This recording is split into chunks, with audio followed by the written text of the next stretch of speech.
Hey there, everybody. This is Force Weaver, your dear cleric. Welcome you all to some more Pokopia. Hope you guys enjoyed. Last time we're back for more, and this time we've got ourselves a special guest here, being me with a fox, and that good old pal of mine. Yes. How's it going? Going good. How's it going with you? Yes, I'm doing pretty fine. Just a nice Friday evening.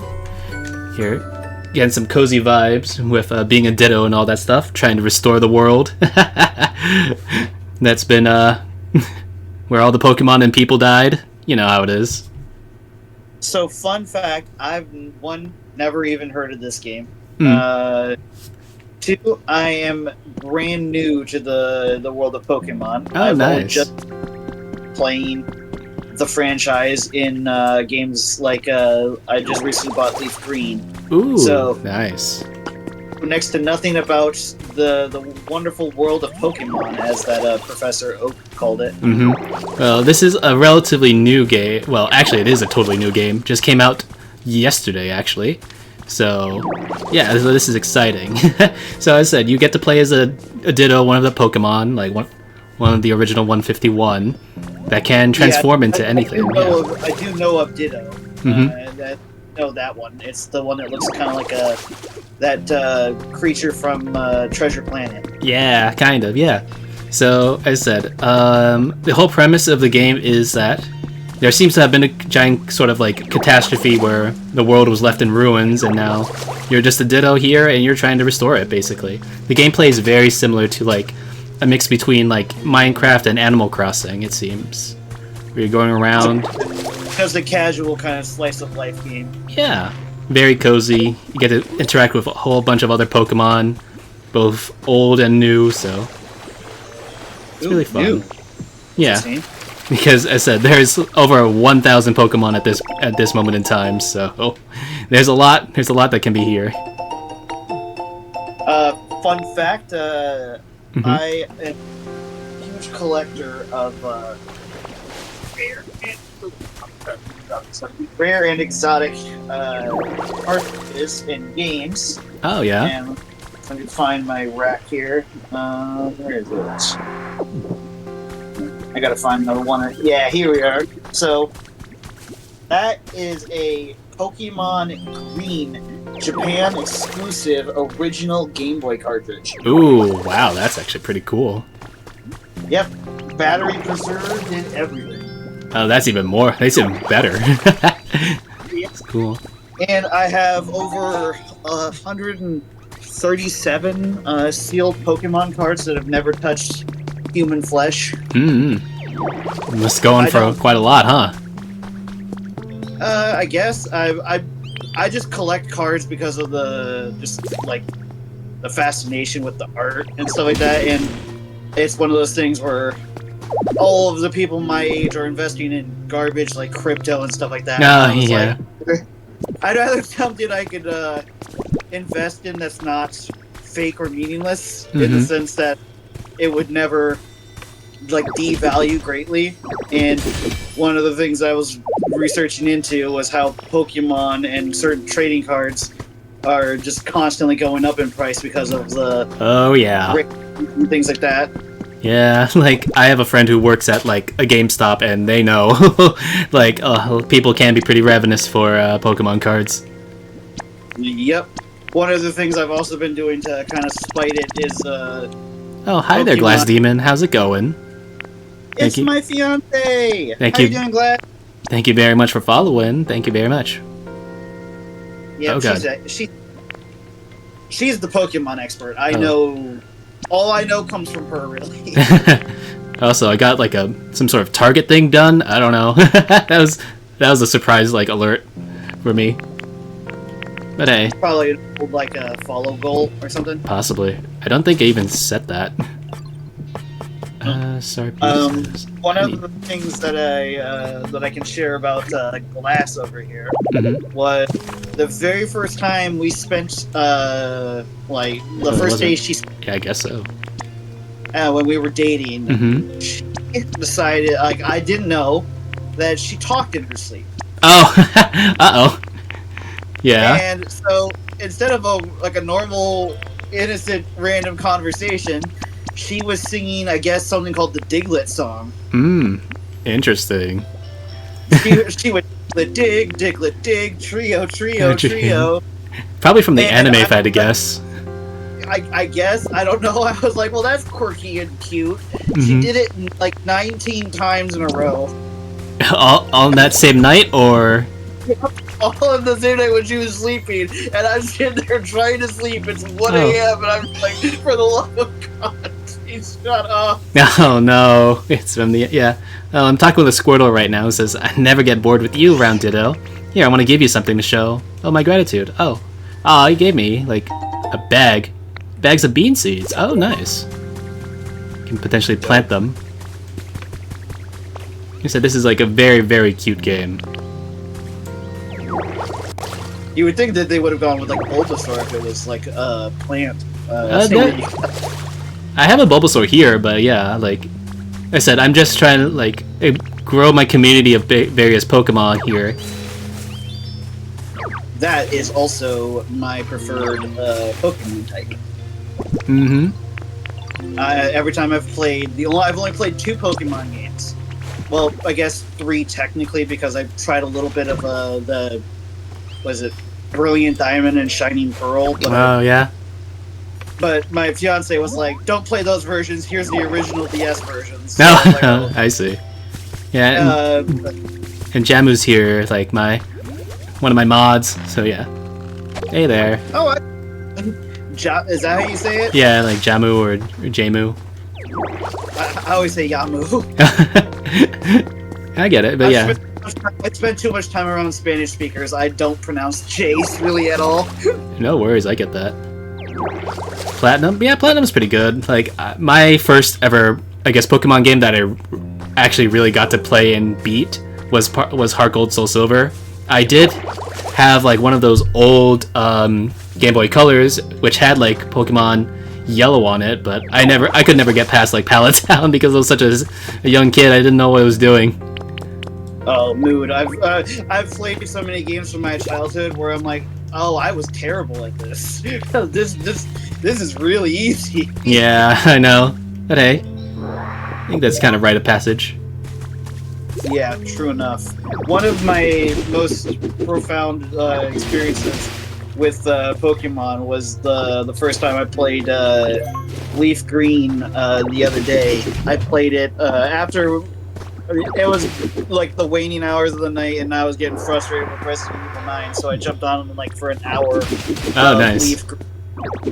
And when I played it, I was really proud of what we named our rival. I named him Ass Face. Oh, yeah.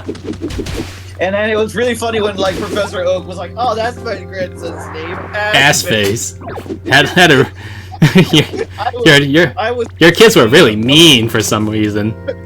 Right, I was wheezing really hard, and then also the most devastating thing happened. So apparently in Leaf Green, I was told that Pikachus were extremely rare to find. Oh, you got it just on the first try, didn't you? Well, I caught a Pikachu in my first ever Pikachu encounter. Oh, nice. And then, straight up, every other encounter for like 9 encounters were Pikachus. Oh, that's funny. And then we just blazed through Rock's gym. Like, I'm talking, I beat every single one of his Pokemon with one hit of like Vine Whip with Bulbasaur. Oh, I see. Yeah. I'm pretty proud of myself. And then I accidentally canceled Bulbasaur's evolution. Oh. And then I pressed the back out button.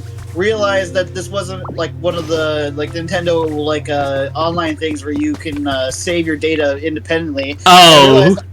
Like an entire hour's worth of playtime. Oh no! Pokemon. That sucks. So yeah, that was my first real experience with Leaf Green. I was devastated. I was like, no. Were you able at least to get back there? Kinda. I was grinding off screen, but it like my Pokemon. I had a pretty round, what I consider to be, for my knowledge, a pretty rounded team. Pidgey and had a Pikachu, I had a Mankey, and a Bulbasaur. Wow, nice. So you, very awesome. Yeah, that's like a pretty stacked team just for Brock. Yeah, and defeating Red and Heart Gold is pretty difficult. I remember that. It's like a super boss where you fight the like the original Gen 1 trainer or Red from the previous game in like the second game. So it's really fun. Okay. Bum bum. Usually celebrating with a party. My internet cut out. Oh no. But hey, you're back. Seems. Okay, I'm back. Okay. Yeah, you're back. I was still worried. I was like, no, everything's shut down. No, you're here. You're here. I hear you. Okay. Sorry about that, everybody. Like I said, the internet's being worked on, and it is so frustrating. Yeah, I can imagine. To the void for a second. Okay, Yeah, now. I was. Also, hi Yamu. Okay, so yeah, this game is really cute. Glass. I said this is Pokopia. This is basically the newest game where you play as a Ditto that's transformed into a human, into their trainer, and you're just basically just trying to bring the world back to rights and bring more Pokemon and restoring the world, basically. So it was like what, like a non-canon little spin-off game? Kind of, I guess so. This is technically a spin-off. Because it would be kind of disturbing and devastating to be like, oh, hey, all of those memorable childhood games you have, that universe is dead. You know, it's like, oh, I guess we'll just repair from scratch, but that's horrible. Yeah. So yeah, like right over here, we're right next to the ruins of like a Pokemon Center, and you can see the PC here. So this. Right, I love the concept. It's a really cool concept. I just like, Yeah. it's one of those where I hope it's just like a little spin-off franchise that's like kind of not canon to the mainline games or anything. I just think it's cute in and of itself, but again, it's like a horrifying concept to be like, there's an apocalypse event. It's like, oh, okay. Hey, you never know. This could be far into the future. If they went that route, I guess it wouldn't be so crazy, but it's also kind of depressing where it's like, you've just experienced the heat death of the Pokemon universe. Like, oh, okay. But hey, I said we're rebuilding, so there's hope. There's hope. I got into an argument with a 5-year-old because he had a Ditto Pikachu, and I was like, that's Ditto. The kid was yelling that it was Pikachu. Oh my goodness. It had like the little like derpy face and all that stuff.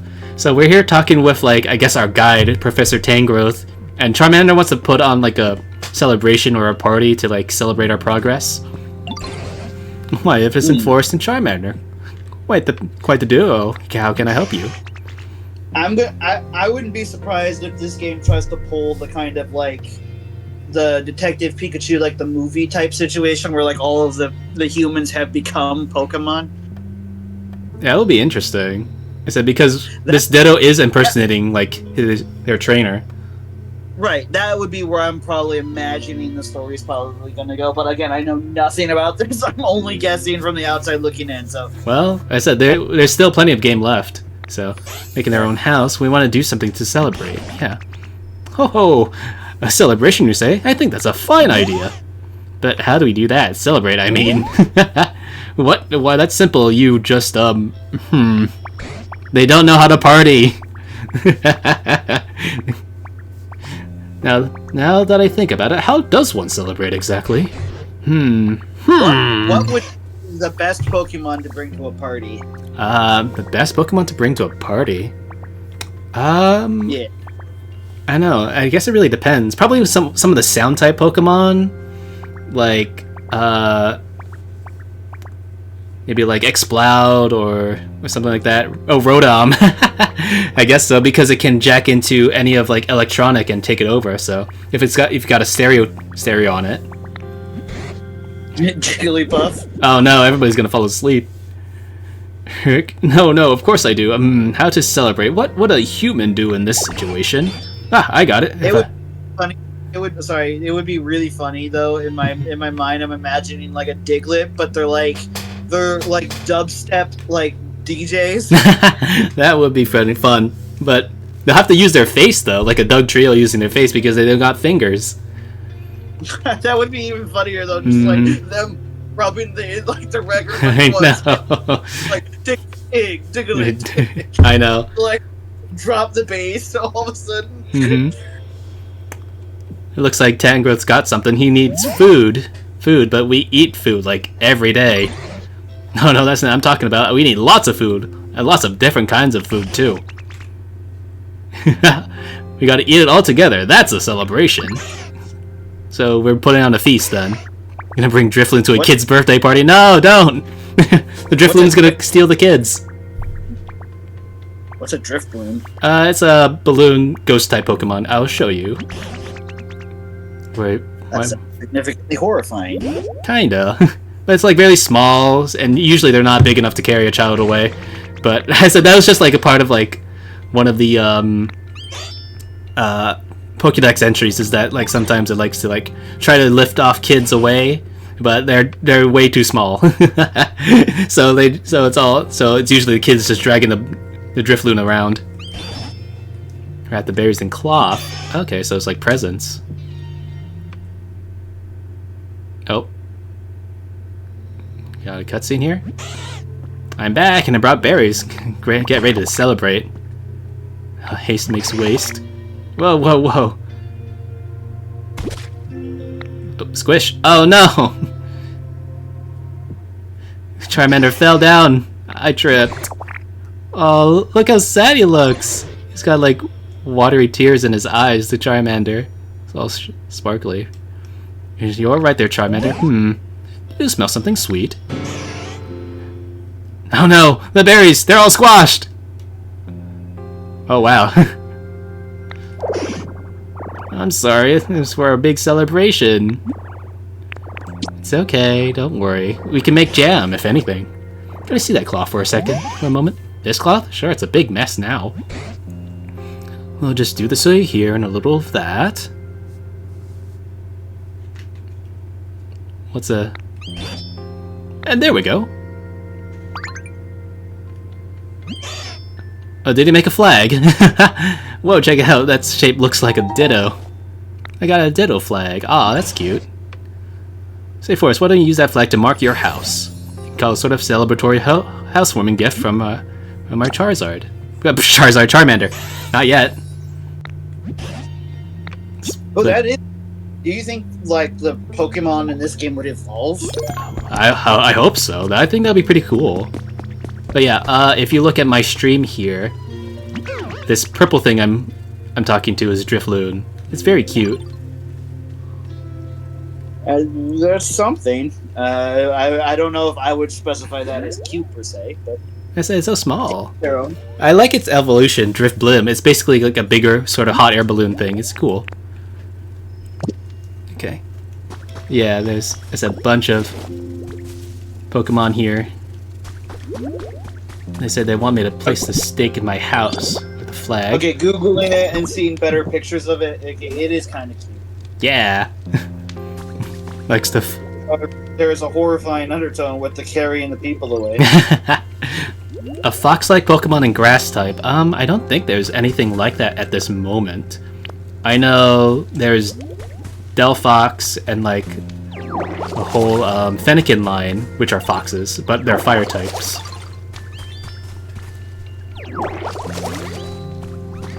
I think Glass was saying I like fox Pokemon and I like grass types. Mm-hmm. Yeah, but I'm thinking like, is there like any grass, fox grass types? I don't think at this moment in time. But maybe eventually. Oh. I'll look it up. Fox grass type Pokemon. It's a Scyther. A Galleon Nicket is considered a fox grass type. A Nicket? A Galarian Nicket? No, those are dark types. But that's fine. It says grass/dark. Huh. That doesn't I seem... mean, its tail is a bush, and it's got little leaves all over it. Apparently, people also argue for Eevee. I guess so, like Leafeon. Yeah. Let's see. Yeah, Nicket's like that tail in the back of there is supposed to be kind of like a bandit's sack, because I said they're foxes. Oh yeah, no worries. I don't know. I'm just saying that's what the Wikipedia thing says. So like, Interesting. I need a wooden sign and a... Oh, Shelios. Man, seeing people's unique Pokemon design is actually pretty interesting. I just love seeing like the Hitmonchan here because it's so humanoid. What's up, bud? Hey, Ditto, got a second? Got a sec? I think there's something on top of the hill, but I can't climb up to see for myself. Any chance you would climb up to the top to check it out for me? It blocks up barren, ordinary soil. I can stack dirt. I got it. I can't grab it when I'm a Ditto.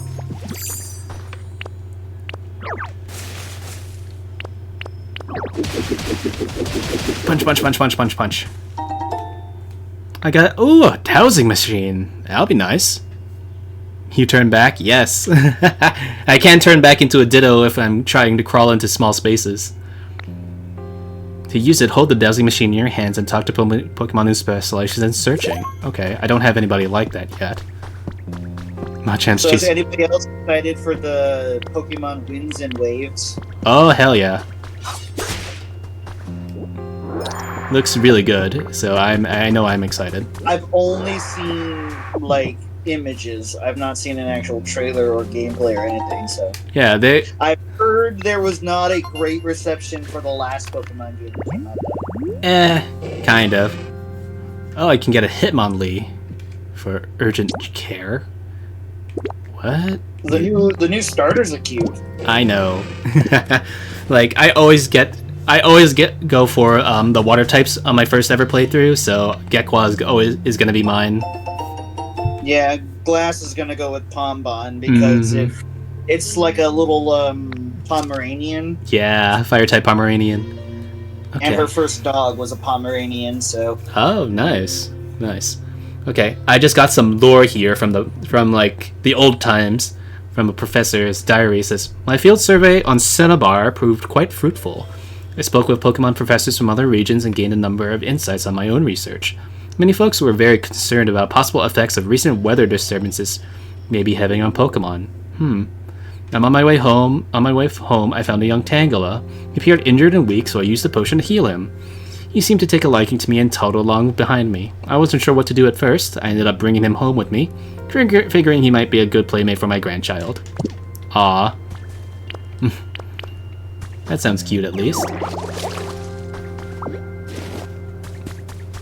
Okay, now... There's this here.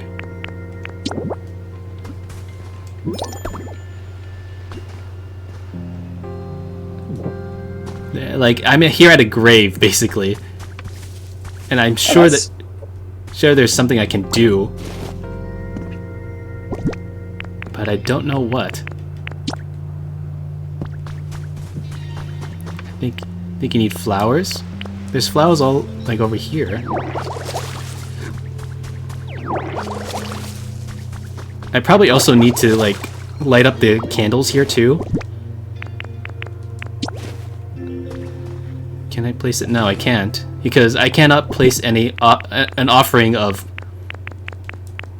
flowers here. Only like food. No, I can't place a flower on the plate, it seems.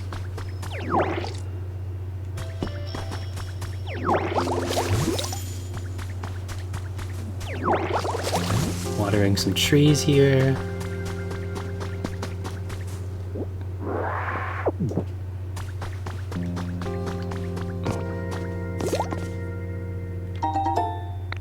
Hay piles.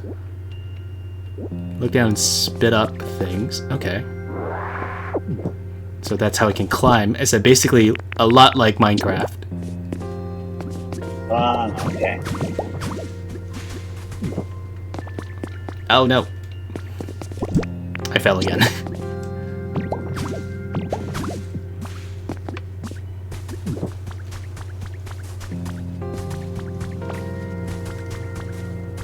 Wow, there's like a fort back here.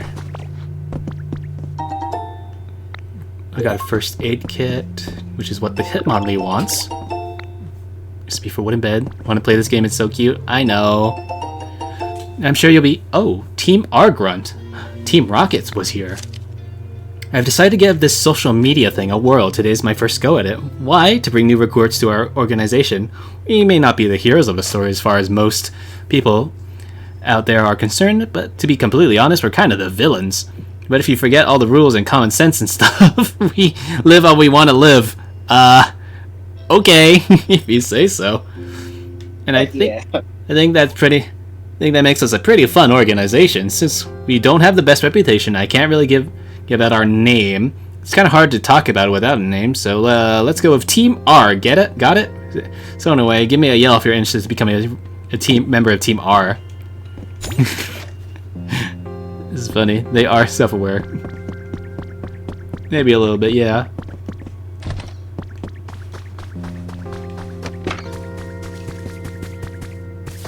Okay. Talk back with the Hitmonchan here. Did I find anything? I sure did. Thanks for going up to check for me. Well, find anything interesting up there? I found this. So you found a dowsing machine, huh? That's great. Not that I have any idea what that thing does. But I got a feeling you'll have no problem figuring out how to find a use for it. In any case, knowing what was up there is a huge weight off my mind. Thanks, Ditto. You're welcome. Now, I'm gonna try to see if I can get the Charmander up there.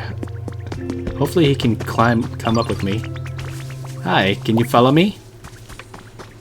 Because I want to try to see if I can light up those candles.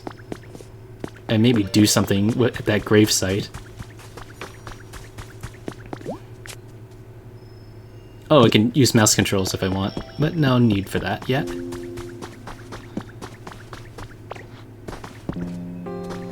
Yeah, okay, you can jump up here.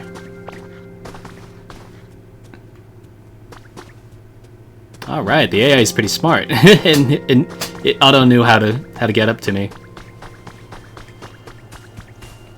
Dope. Mm-hmm. Okay, Charmander. Ah!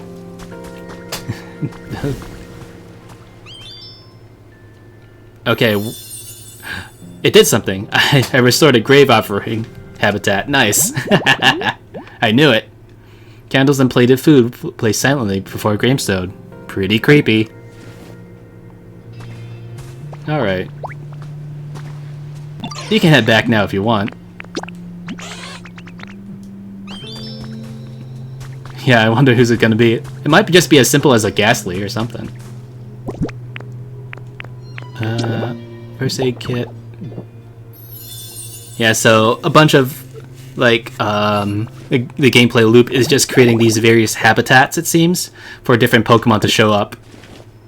And so you can so like kind of like most village building games. Yeah. Yeah, just like making sure the environment is good for various Pokemon to live in and just hang out and explore. Like some Pokemon will give you various moves you can use in the meantime, so it's all good.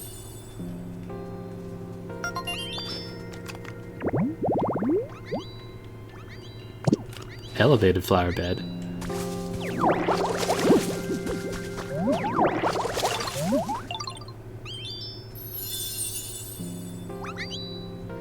I restored a field of flowers. Large flower field.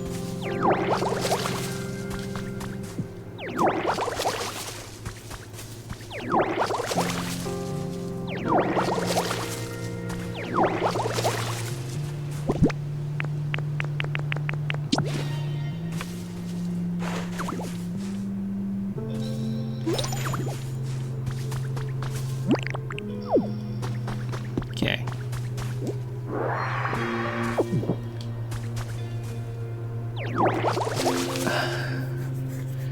So I guess meanwhile, how did you like get into gaming and all that stuff, or how did you start off getting into it, if I may ask? Oh, that's I've talked about that quite frequently, actually. So when I was 4 years old, and this is one of the reasons I was so happy recently with the new Resident Evil, was that my cousin, who is gone now, unfortunately. Oh, I'm sorry to hear that, but My sound like late you had cousin- fun with him. Oh, best times. Mm-hmm. My late cousin decided that he was, I think, 16 when I was 4, and he had just gotten Resident Evil 4 on the GameCube. Oh, okay, nice. And for those of you who do not know, that game is an infra-mature video game. So, the kids weren't allowed to watch. But because he knew how much I was eager to watch, he decided that he would let me hide underneath the couch and watch it. Because I, fortunately and unfortunately, still am that small. Mm. So I was underneath the couch watching him play Resident Evil 4, the original game, and I just thought that was one of the most awe-inspiring things to me at the time. And my brother cried when he saw gameplay of it. He's 2 years older than me, and all the other older kids were terrified of it. I was just enamored with it. And then around that same time, though, when my dad had come back from Operation Iraqi Freedom, he had the only way he really knew how to spend time with anybody without having a PTSD episode was by watching movies. And when he watched movies, the types of movies he wanted to watch were usually like sci-fi horror on sci-fi. And okay, yeah. I was 4 years old and blatantly just kind of incidentally exposed to the world of horror, and I was just enamored with special effects, games, and all of that stuff because of that. Whereas my brother would, whenever he'd see anything scary, I always wondered, well, how would this exist? How would this happen? And now realize, talking to therapists, they also realize that that's because of autism, essentially. Oh, yeah. And they said, like, my neurological differences are why they call it neurodivergency.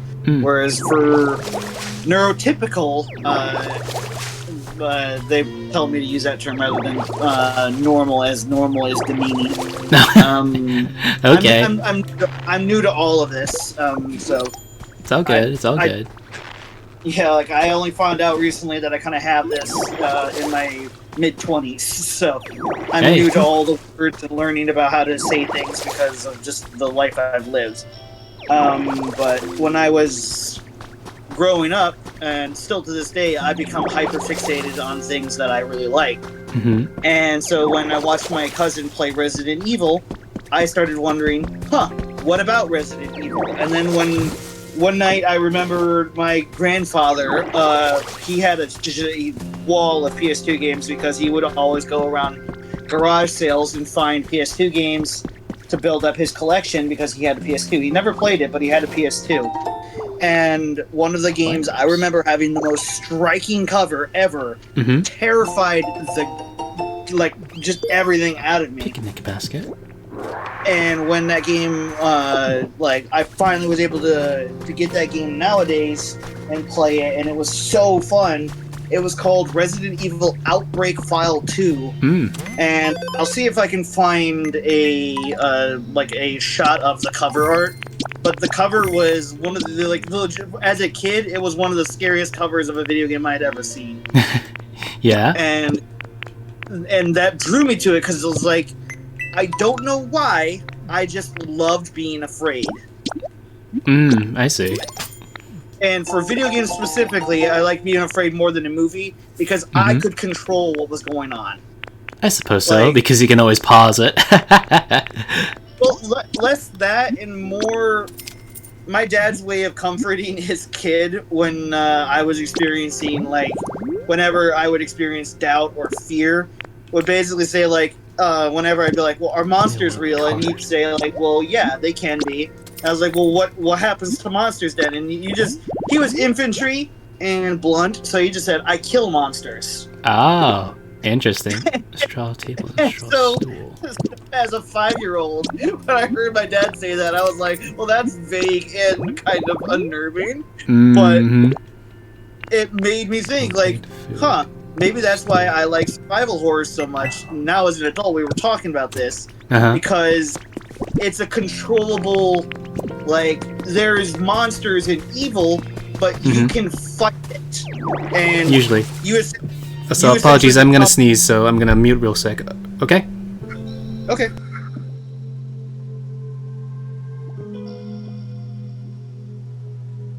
Alright, thank you. Sorry about that. Yep. I DM'd you the cover that I'm talking about. Okay. Let me take a look. Oh. Eee. Yeah. So I saw that at 4 years old, and that terrified me. But there was an intrigue.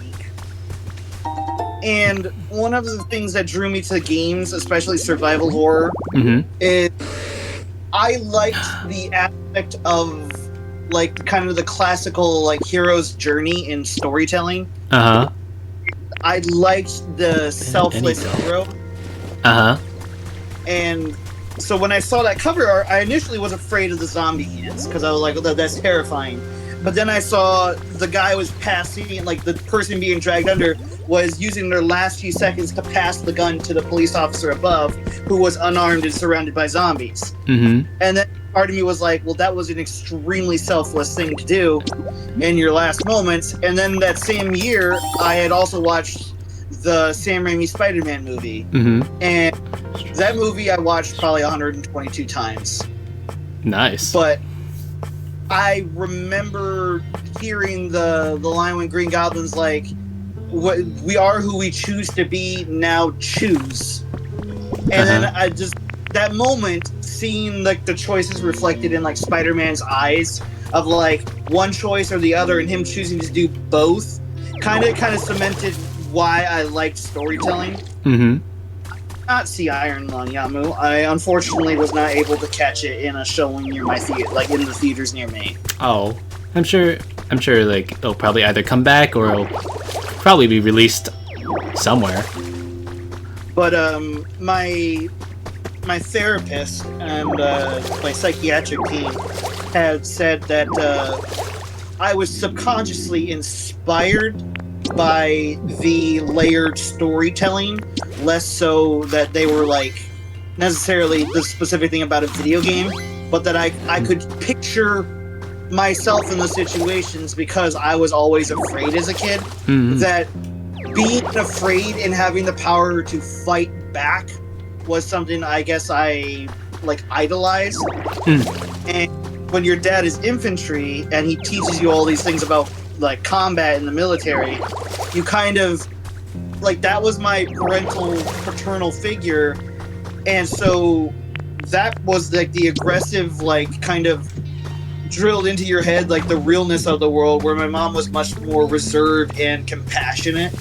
So I was kind of, and my dad, who's also in therapy, said that as one of his biggest regrets was kind of being extremely blunt and not at all kind of fatherly when he was just back from combat because of the PTSD. And we were talking about that. So one of the things he was saying, and apparently he told his therapist, was that out of like all of his regrets and things like that, the one thing he's proudest of is how I turned out. Aw, that sounds really sweet, actually. And that caught me in completely out of left field, because my dad was not a reassuring person. Oh. Where yeah. He was like, you think like an army veteran, that was my dad. He was like, fuck up, or be tough. Yeah, even to his daughter was like, be a man. Whereas it's like, but I can't. Right. It was like, Dad, these are stereotypes that you are just reinforcing because of your training and your experiences. And he's only kind of realized that in hindsight, but during my childhood, he was a very complicated person, and so video games was a way that I could also kind of connect with him. And also, one of the most important people in my life, my grandmother, was one of the people that would treat me fairly. So, for those who don't know, I have three. I'm one of three biological siblings. I was the middle child, the accident, so to speak. Oh, yeah. And that was something that my biological abusive sister was constantly something that she used against me. Oh, that sucks. And so did my brother in some ways, but he was more forgiving for the fact that he was just, he was always joking around. Yeah, but more of just like kind of mean-spirited, like just douchey older brother kind of stuff. He's a lot better nowadays. Like as an adult, he's expecting actually. I'm gonna have a niece in September. Oh, congrats to them. It was a very exciting, kind of revelation, and it's kind of had me reflecting a lot more on the past. So, one of the things we were talking about the kind of where I come from. This I have a love of video games from other things, but I have a specific love of classic Nintendo era games. Even though that was because my brother got a lot of the grand presents when it was holidays and stuff like that from relatives and family because he was the firstborn. And then when I was kind of around family for the first time, my sister was just born and she was the baby. So those two got spoiled to hell and back, and I usually just kind of was somewhere in the middle. Oh yeah. But my grandmother was a child of 8. Oh wow, really extensive. So she understood how it kind of felt to be unseen, I guess. And she had a lot. She did. She was so with it when it comes to all kinds of paperwork that she basically was did taxes for everybody in my extended family. Nice. Oh, so we got ourselves a Hitmonlee here. Oh, bye. So when my almost tried to kick me. So when my grandmother was doing that, she earned a lot of income because they basically were just hey, do my taxes and I'll pay you some of the returns or whatnot if there are any. And she just did it mostly as kind of something to keep the boredom at bay because she was the stay-at-home traditional old school wife. Ah, okay.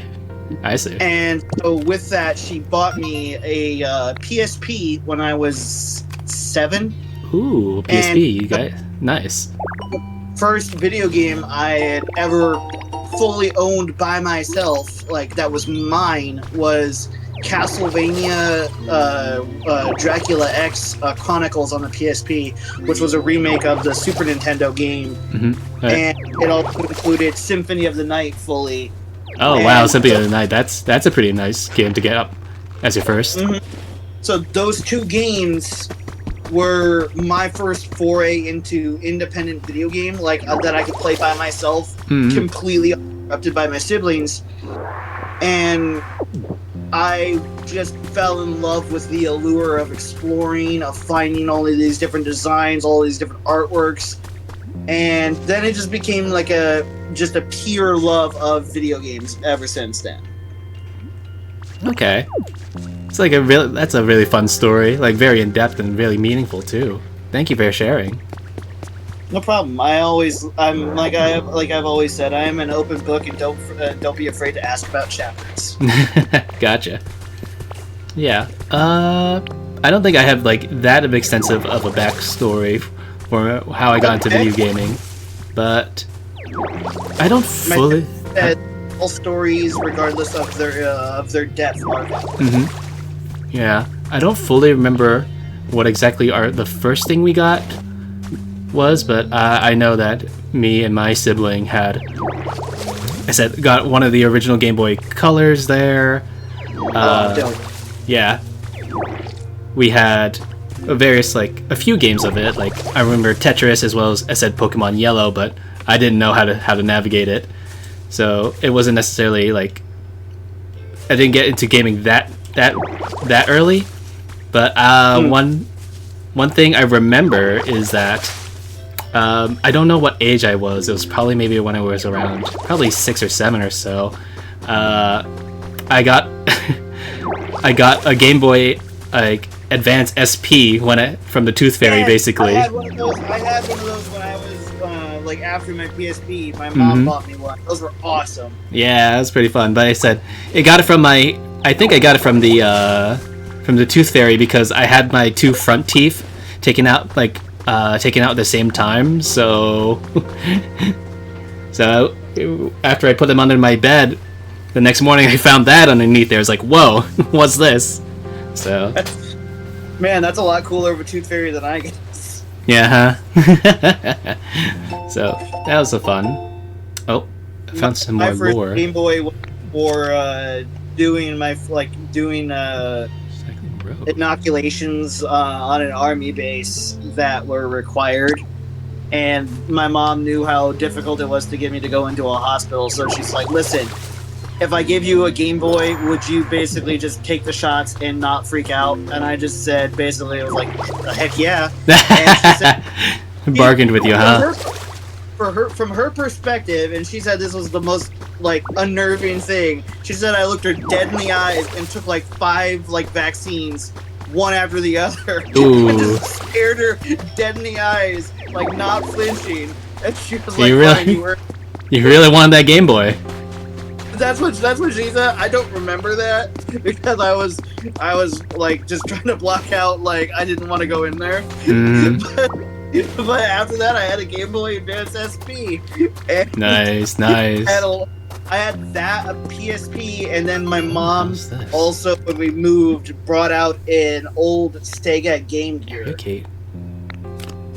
And so those, while my brother and sister got my brother eventually got stuff like a PlayStation 3, and my sister got like a Nintendo DS. I was stuck like 3 console and like handheld generations behind. And I think it was that exposure to those classic games that made me have an immense appreciation for more modern games. Mm-hmm. And so when I play games like I did the other day, like Resident Evil 9, I was so immensely grateful and appreciative of everything that had come before it and all of the pitfalls that they navigated with that franchise. Because, not gonna lie, there was a point in that franchise around the 6th entry where it was kind of suspected to be dead. I remember Resident Evil 6. I didn't play it, but I've seen lots of people play it. And so it was that moment where I was upset because, like I kind of explained, Resident Evil 4 was how I got into gaming. Mm-hmm. And so to think that one of my favorite franchises was potentially gone, maybe forever, was devastating for me back then. So when I was 13, I was really depressed because I thought, well, they fumbled this, so it's never coming back. And then when I was, I think 16, 17, when they announced number 7, and I was thrilled and also mortified because my dad wanted me to play it on the VR version. Oh, the VR one. Uh-oh. I was perfectly okay with that. The only thing is for those who know me, I have an intense aversion to hand-related trauma or injuries. Oh, yeah? Resident Evil 7 literally opens with you getting stabbed in the hand, your hand cut off, getting stabbed again in the hand, and then having the severed hand stitched back onto you. Mm-hmm. All within the span of 10 minutes. I was it's harsh, yeah. I was so mortified. My dad thought it was the funniest thing in the world. I was no. Head over, completely head over the garbage can, just hurling. Oh. It was a nightmare. So yeah, I don't have the best memories of Resident Evil 7, but I was extremely and immensely appreciative that it brought the series kind of back full tilt into the world of horror. Mm-hmm. And then obviously Revelations 1 and 2 kind of came. I believe Revelations came out before that, but it was like a spin-off that was exclusively for the DS for a while until they ported it years later. So I was under the assumption Resident Evil is going to be subjected to just obscurity on handheld games forever. So I was really appreciative of that. And then just recently, I'm talking a week ago, when I was still excited about the coming release of Resident Evil 9, they announced that for the first time since 2008, Castlevania is coming back as a video game. I think I did see something on that. It's a new one, right? Or is it like a rehash of an old one? It's a new one that's a sequel to the third game. The third game? Is that supposed to be Rondo of Blood, like Richter's game? I don't like. I relatively know the Castlevania series, but like I don't know it. Was what they adapted into the first Netflix anime with Trevor Belmont's card. And so you're playing as the heir to Trevor Belmont and his fiance and love of Sifa. And so you are for the first major time in like an old school platforming Castlevania, aside from an obscure title on the Game Boy. This is the first major time where you're playing as a female Belmont. Oh, that sounds fun. And so it's set in 1499 Paris, France. Oh, where? And Paris is completely engulfed in flames, and a castle has blown up from the center of Paris, and it's the ancient castle Dracula. And so not only are you trying to get to the castle and explore the entirety of it like you do in Symphony of the Night, you've also got to contend with getting through all of Paris to get to the center of it to even unlock that area. Oh. And so it's basically like 2 Castlevanias worth of games in one. That does sound pretty fun, though. Yeah. Yeah, and so I was just completely floored and in awe of it. And so, like, you can ask, like, my fiance, I was just through the moon excited that not only was Resident Evil back and better than ever, but Castlevania is coming back, and those are my 2 favorite franchises that got me into gaming in the first place. Hey, that's pretty good. Yeah.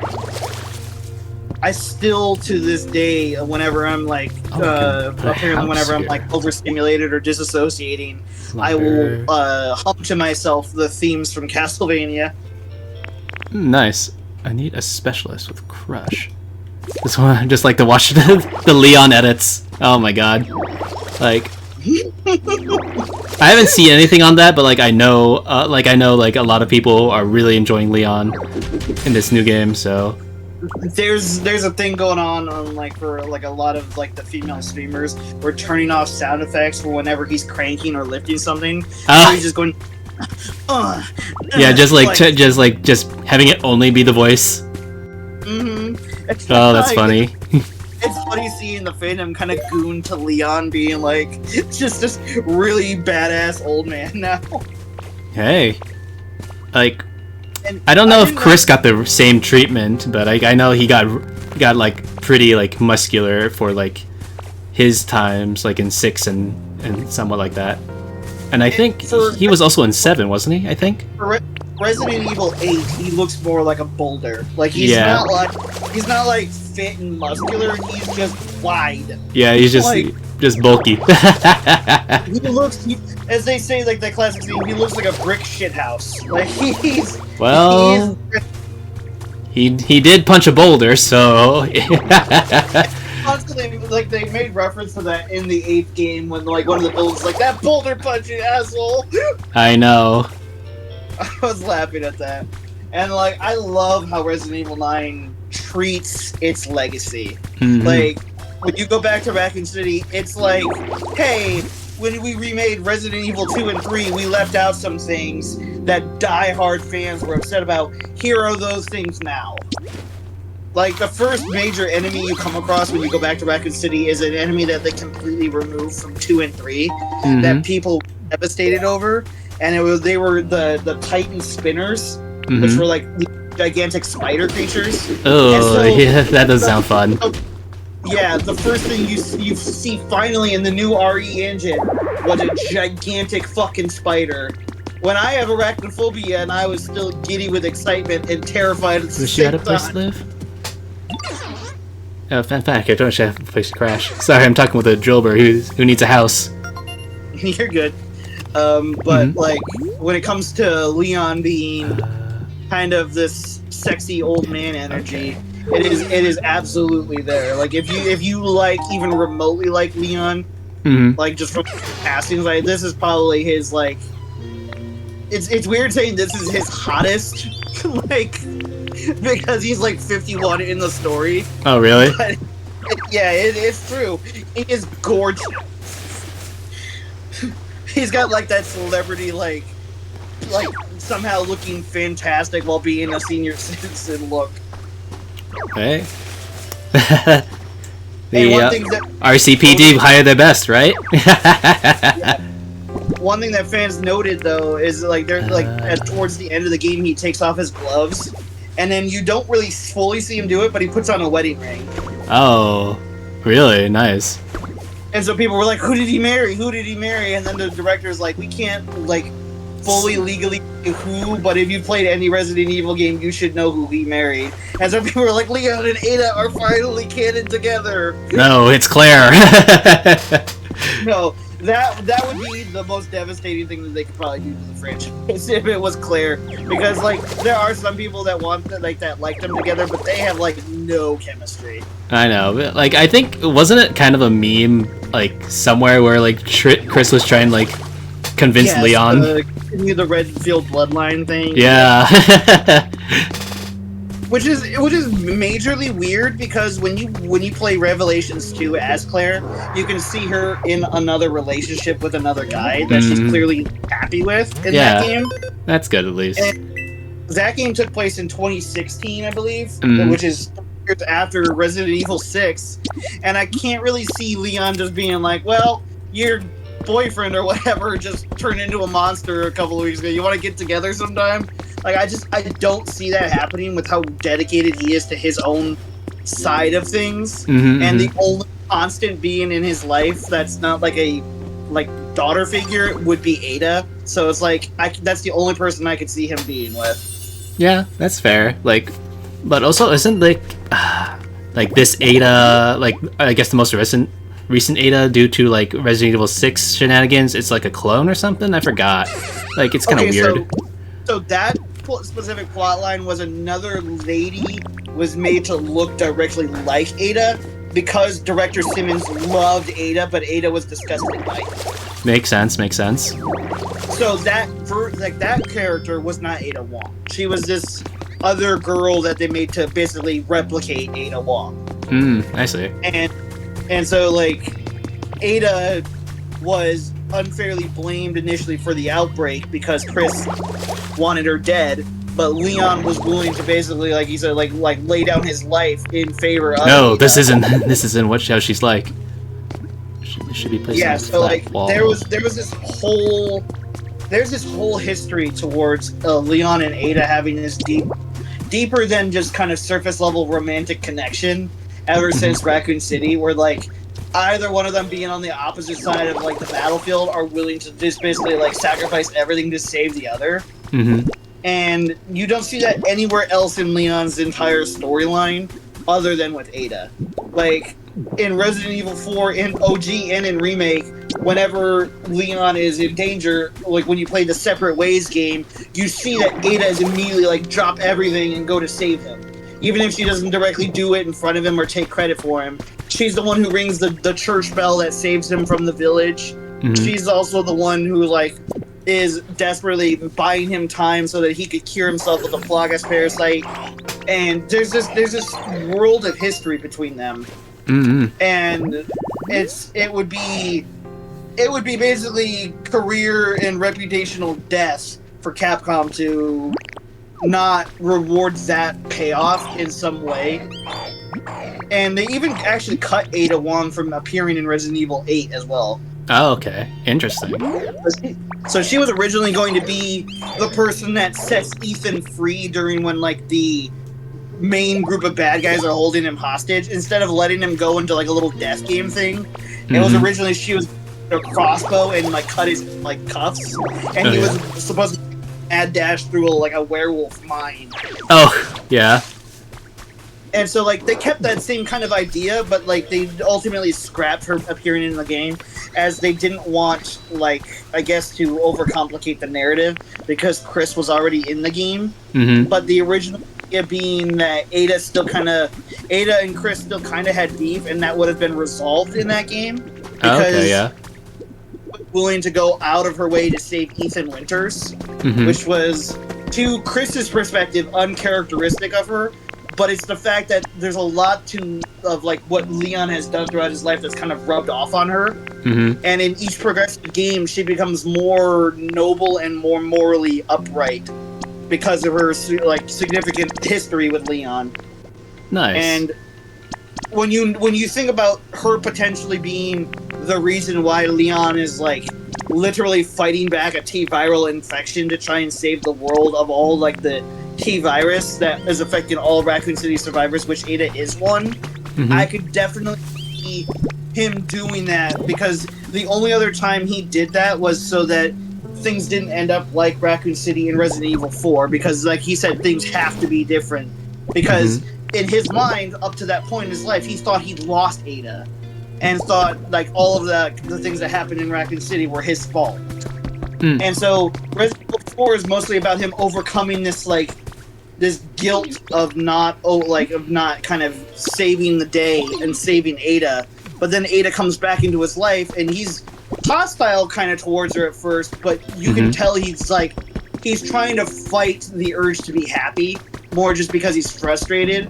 And then when he saves Ashley, the first thing he does is risk his life to save Ada instead of following the mission through and saving Ashley, the president's daughter.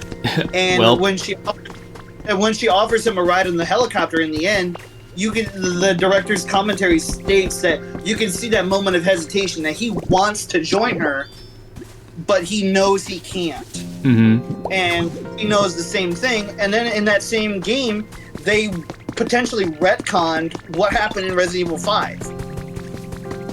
So in Resident Evil 5, Ada Wong is technically, like in the original timeline, the reason why the Plagas parasites are in Africa. Oh, yeah. And she supplied Wesker with the virus, like the parasite. But now we don't know what's going on there because she refuses to do so in the remake. So, like, the remake could alter the storyline of Resident Evil 5 greatly by either having an entirely different outbreak of some kind, or what happened in Africa and kind of what went down there in the new, like, kind of retcon. Interesting. And I'm very kind of re-experience that eventually. The next two games they said that they're remaking are the first game and Code Veronica. The first game over at the original house, I forgot exactly what it was called. But yeah, it was like the mansion one where... Yeah, the Spencer Mansion incident in the Arclight Mountains. Oh. Well, I found our ghost Pokemon. It's a Litwick! It's like a ghost candle, basically. Who are you? Are you lost? No, you're not? You say you're actually the one looking. Oh, so all humans have gone lost, huh? Okay, I can help you look for them. I'm sure they're feeling lonely. Someone needs to find them and guide them on their way. Yeah, that's not ominous. A guiding light to the afterworld. That's terrifying. Yeah. All ghost types are kind of like this. Yeah, while shining a light and pretending to be a guide, it leeches off the life force of anyone who follow it. That's what the Pokédex says. Wow, and this is a game for children. Yeah, but hey, who really reads these things? That's gonna be Cubone. That would've been funny if it was. Well, it looks like I'm gonna have to probably get off here and go with my mom for a little bit, and then I might have to stream a little bit later myself. But it was an absolute pleasure being on this call and hanging out with you. No worries, no worries. Thank you very much for joining in on it, though. Of course. Sorry for rambling so much. I will sometimes talk myself into a never-ending loop. Hey, you're fine, you're fine. I said, I've always enjoyed listening to people, especially when they've got a lot to say and are really passionate about stuff. It's nice, just nice, like, hearing people and what they gotta say. Heck yeah. Take care, everybody, and if you guys are watching Forest and aren't already following, please do so. Forest is a fantastic... Thank you, bud. And obviously... Probably one of I've ever discovered on this platform. Aw, you're too sweet. Yeah, you're also great too, and so if anybody else is watching me, should also follow Miwa. They do a lot of variety stuff, I said. They do, like, right now you're doing, I remember last time you're doing, like, a lot of Resident Evil stuff. So Yep, and switching full time to Castlevania for a while. nice, nice. So yeah, go and follow them as well. They're a pretty swell dude or swell person. Well, they them. Oh, they them. Yes. Sorry. No, you're good. You didn't know. Mhm. I'm not going to get upset over just not knowing. Like, Yeah. all So good. Take care, and I will hopefully see you on your birthday. of course. And see you later. Okay. Make sure that Yep. everything's good. I will. All right. Bye. Bye. Okay. So that was pretty fun. But as I said, again, it's nice to talk with Miwa there, and obviously, yeah. Oh, hey there, Hitmonlee. You're all the way down here. I said I want to try to see if I can maybe raise up the thing of that lit wick over there. Might need to bring up. You can follow me. I need some help here. Hi there. Here, take this to show good friends we are. You've always been so nice. Thank you. Give me some of your vines, eh? Just in case, I'm gonna build myself a campfire.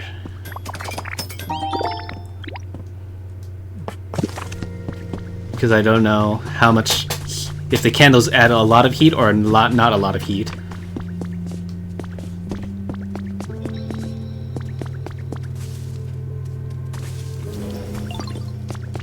Tryman is pretty good at like figuring out what I want them to set fire to.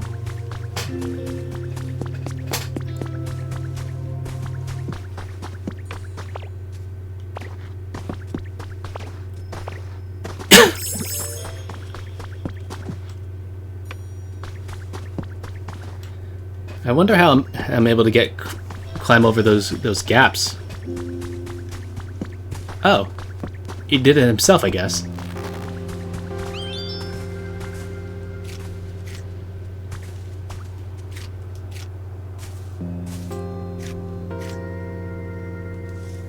Eating some stuff. So a little nicer. You got better, it's probably close to perfect soon. Okay, then here, take one of these.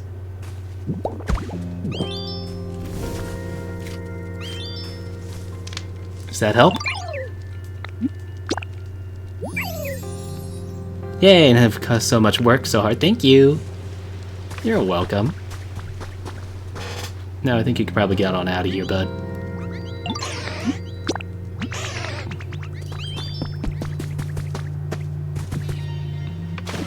Oh god. Oh no. I'm in the drink again. Diddle doesn't like the water.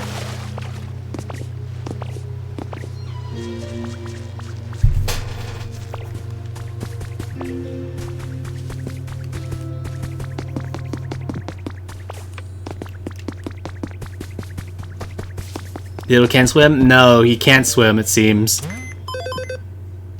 So yeah, I got him. Level up to number 4.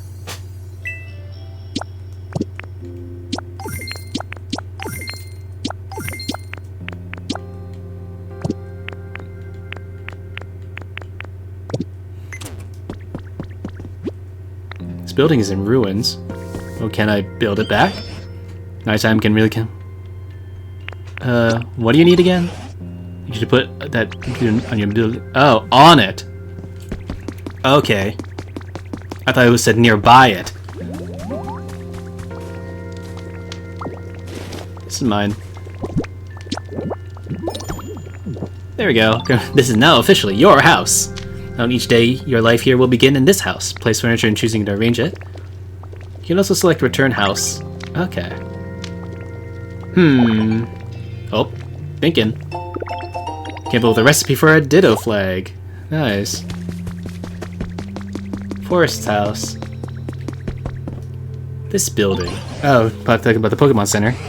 Compared to what at first? It seems like it's turning the way it was before. Something amazing about this broken down building. Just wait. Hear about this. This place was where many humans and Pokemon used to gather and interact. In fact, I'm nearly certain this was a Pokemon Center. A Pokemon Center! I bet it. I bet it was. What's that? You already guessed that yourself. I suppose I should have expected that. Recall that little house of yours used a building kit, yes? We could hand themselves another building kit, but for a Pokemon Center. You can build a new Pokemon Center right here. I bet I could. Just like in the old, probably more humans in return. More materials and Pokemon to help you, but based on what I know already, I'm quite confident you can do this. Counting on you, Forest. Raise them. Should have paid a visit from time to time. Important request underway. Rebuild the Pokemon. Look at the Ditto with the hammer. The building is in ruins. What do I need to do? I think I've got a knot in my vine somewhere. What should I do? A kit to fix... I doubt we'll find one laying around here. From the PC shop. Okay. Let me check my shop. You're able to buy one. Nice, nice. A cart. Ooh, oh my god. Oh my god. So much. They said I can buy the Pokemon Center one. And a bonfire. There it is. 1,000. Oh god. This better be worth the investment. Time to rebuild. But not a rush. Enjoy your time by chatting with your Pokemon, making all the sorts of items, or doing whatever you like at your own pace. You can you can go look for new Pokemon, help the Pokemon you already know with their requests, or build your dream town. This world is yours to enjoy as you see fit. You can rebuild. You need a bulldoze speciality. Okay, so you can bulldoze it, with large and hard like a boulder. As far as I prefer to live, perhaps a rocket place, like a cave. Can I potentially go through here? Find one? I know that there's a cave some places back.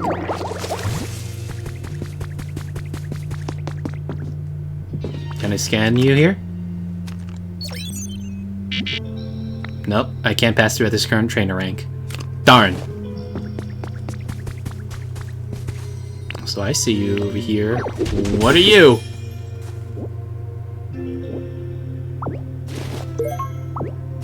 Silphco. Interesting. Music CD.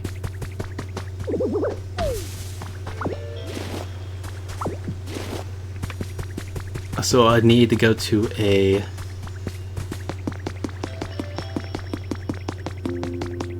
cave, huh?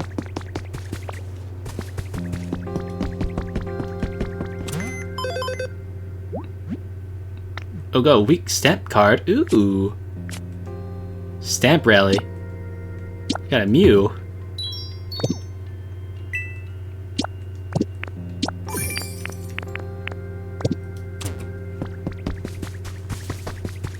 Huh?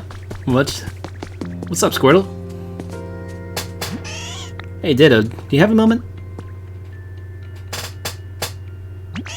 See, I spotted this path between the cliffs, and I was real curious where it leads to. I was wondering if you wanted to go check it out with me, Ditto. I mean, on the road right now. Oh. Yeah, no worries. I'm scared or anything. I like that. Yes, okay, let's go. I know I could count on you. Take Squirtle with you? Yeah, take him. Sure, I'll follow you. I've already been this way, but it's pretty safe. It's just the coast. You like the sea here, bud?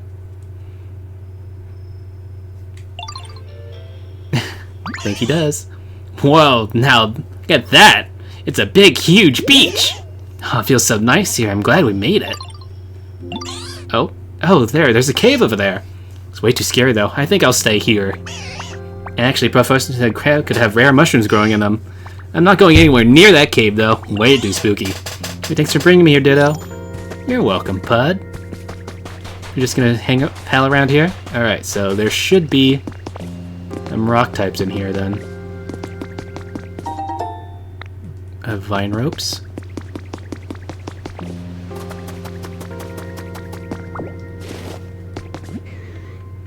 Hey.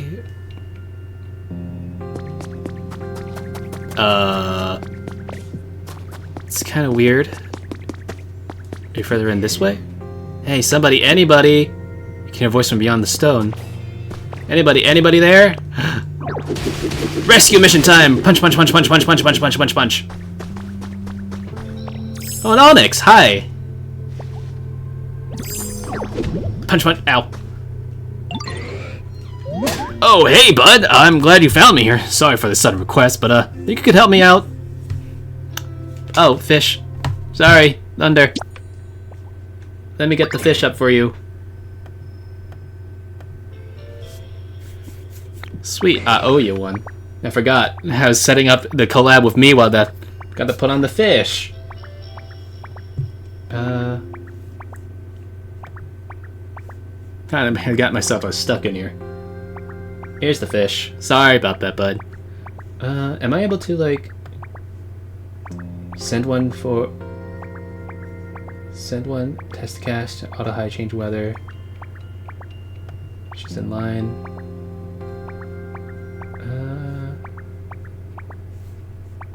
I am fish. Normally I could bore straight through a cave like this, no problem, and be out of here in a flash, but I guess I overslept and my muscles still haven't woken up or something.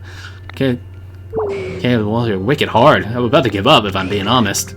You, bud, just made it here. Can bust up that wall in front of you. Help me out of here real quick.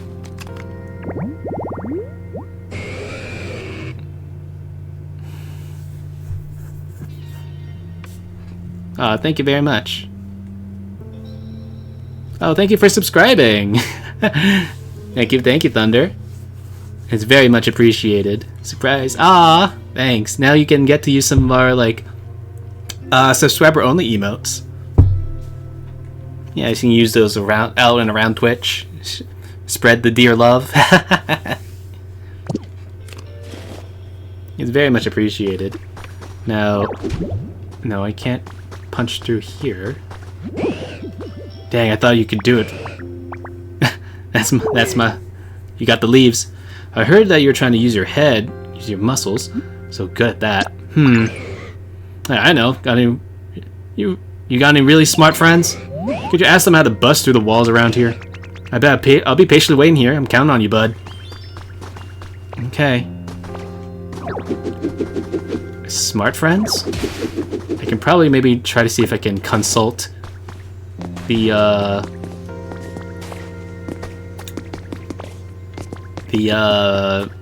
Slowbro. Or maybe Squirtle, you got something. Nope.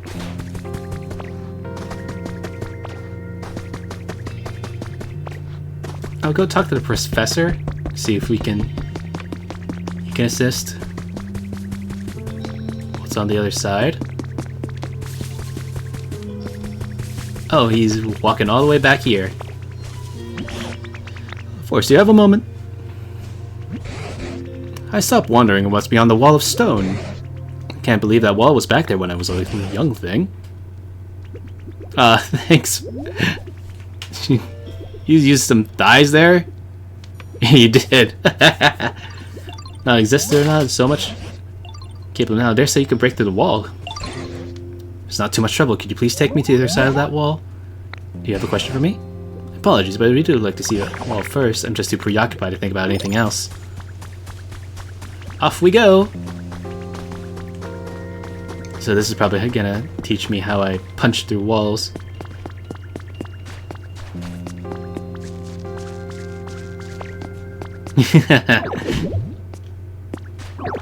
Really liking those thighs.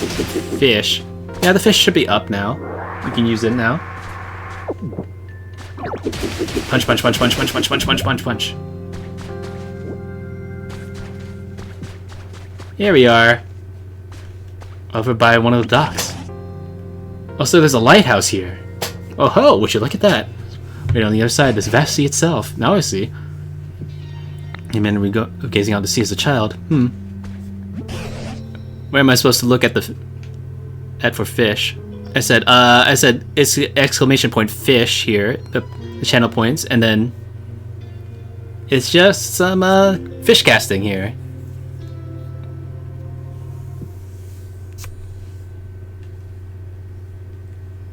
Oh, let's see what I get. Oh, nice. Oreochromesis. Vush. I said it's a point redeem. But yeah, there it is. It's covered in sand, but it looks like human-made sort of building. What'd you get? What'd you get? Orange-spined unicorn fish. Ooh, nice one. I know, Jamu-chan's been having a bit of a hard time with the fishing because she's been getting bikes and other things. What's a boxy doohickey? Yo, where am I? Oh my god, a Magikarp! Yeah, basically, it's Twitch fishing, basically. Outside Shelios here. Don't want to talk about it.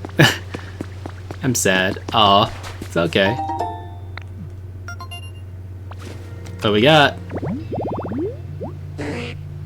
Seagrass. We get Slowpoke. You're over here by the water. Hey there, nice to meet you. I'm just a humble little Magikarp, yo, and I'm suddenly just found myself here.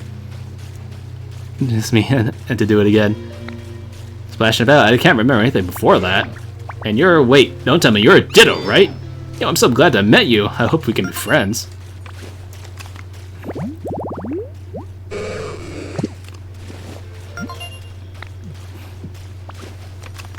I guess you're just kind of chilling here.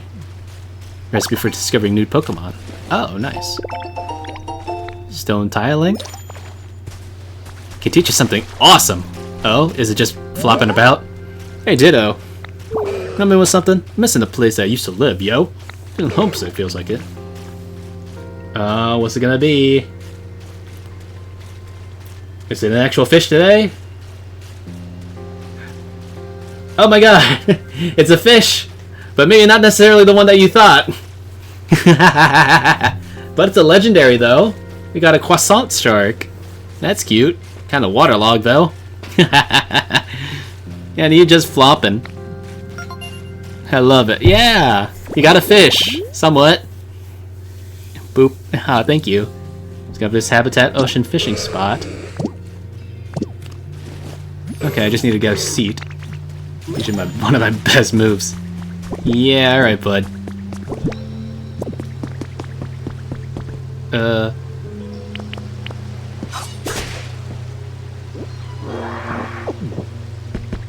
What's this?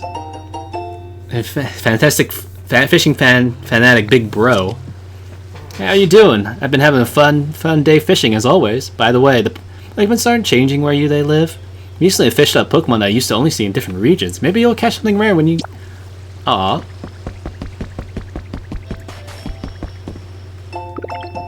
Let's see for bridge planks. Yes! That'll be good. Alright, I'm gonna make a little tiny seat. Oh, what we got here? Everybody's having fun with the fishing. Scrapmouth Mambuna?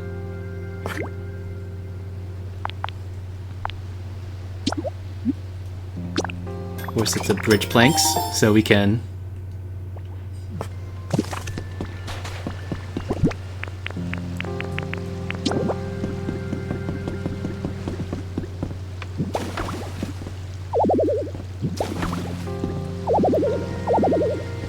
Welcome to the first club. Yeah! Okay, so that's how you do that.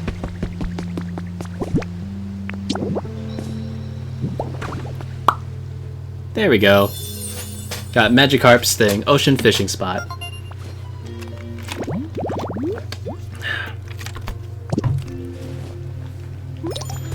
I did it, Magikarp. You gonna teach me how to flop about? Thanks so much, Ditto. Awesome home you made. While I do it, flop, and flop, and flop, flop, flop. There it is, one of my best moves. At the very least, hopping on short ledges and things should be no problem from now on. I mean, pretty much only good for short ledges and things. That's pretty cool, right? Don't go teach another Pokemon, okay? You got it. Oh my god, we're actually gonna be learning it.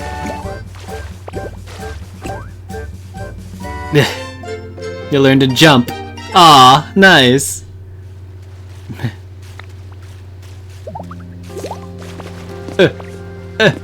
Nice. So we actually do get that. Actually did help us. Got a security camera.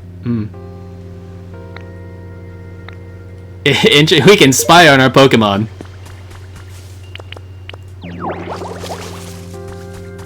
We got the hops, bro.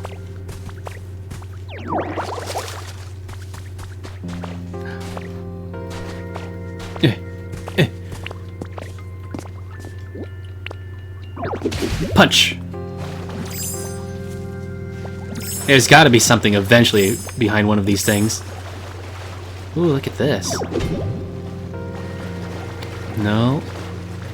This seems pretty sturdy, so I don't think not yet, but these look valuable.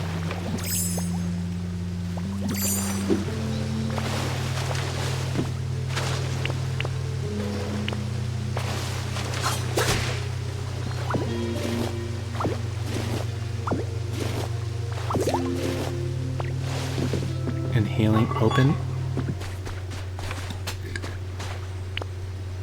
I'm opening up the reservoir. Lost human relic.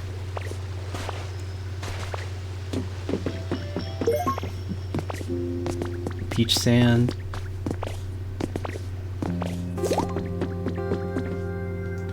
Hey there. What's this boxy doohickey? Inspect.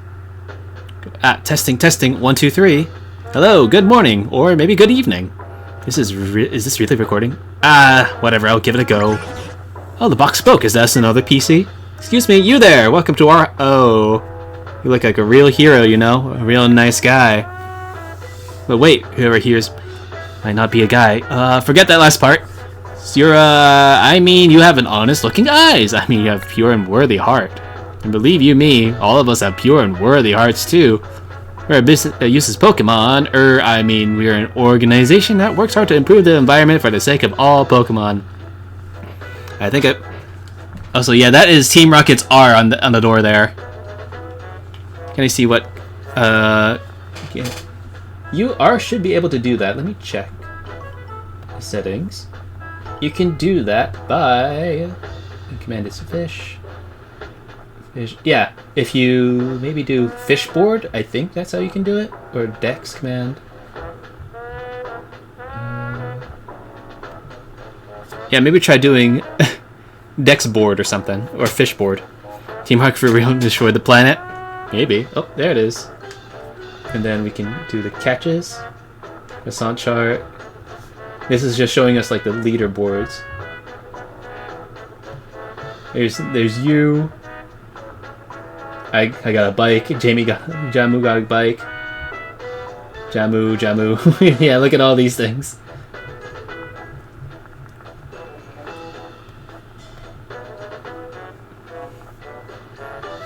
Fun and independent. We're looking for...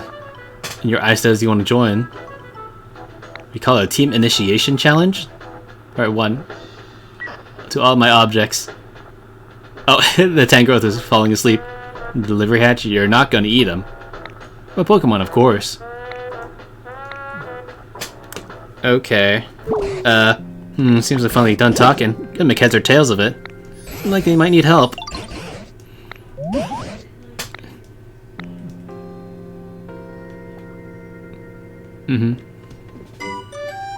Important request underway.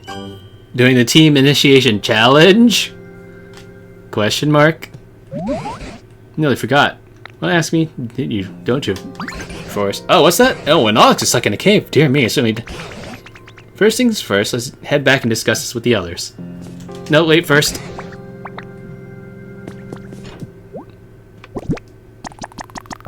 I have just enough. Testing, testing. Wow, looks like you already cleared part 1. You were more impressive than I thought. No doubt you'll zoom with the ranks. I was good. A bouldery badge? Oh man, we just beat Brock. Pretty snazzy badge, eh? Feels like your Pokemon are a little stronger, doesn't it? Anyway, here you go. Tomatoes and wheat. Oh my god. Okay. I don't have that.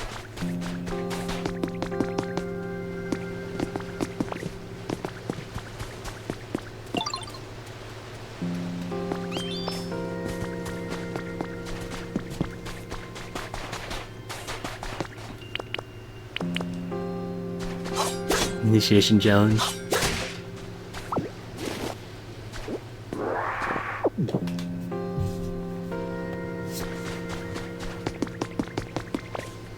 Is there anything else I can get in this little cape?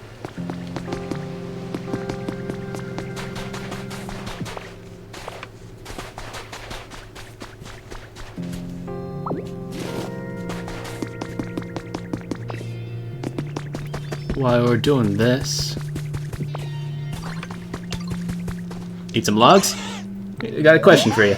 Do you have to make a log table?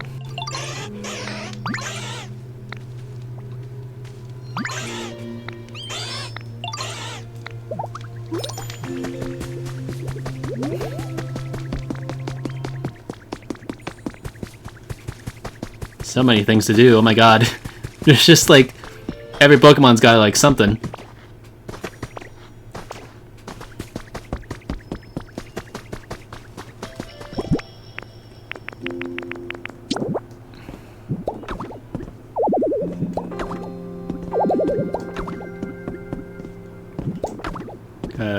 Build the bridge here.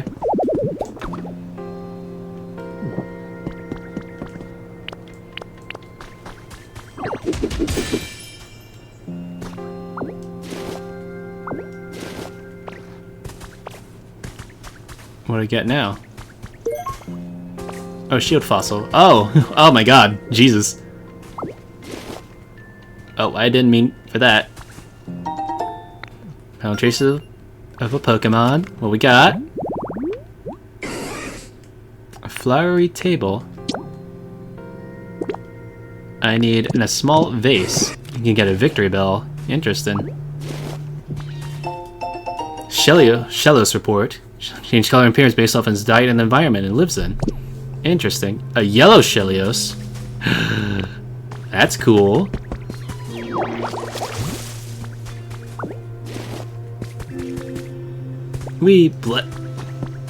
Can't take fall damage because we're a Ditto.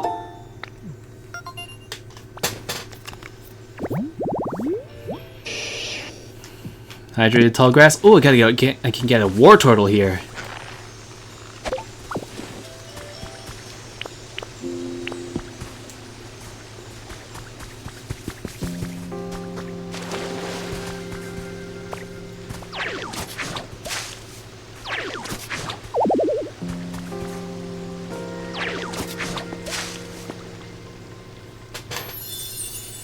There we go.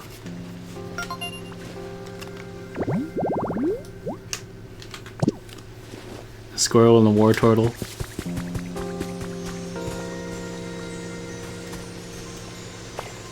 Jump in.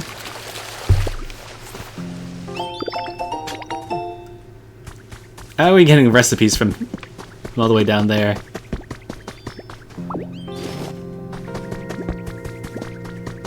We need to rescue that Onyx. Hey, did you know? Alright, I'm gonna see how we can... Oh, the three of them. What's up, Professor?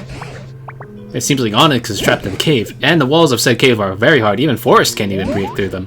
Does anyone have any great brainstorms about how we can do to help? If you're dealing with super solid ground, try spraying some water. Maybe it'll make it all squishy and soft. And if the walls are super hard, even a tough Onyx can't deal with them. I imagine it'll take even more than a little water to stop them up.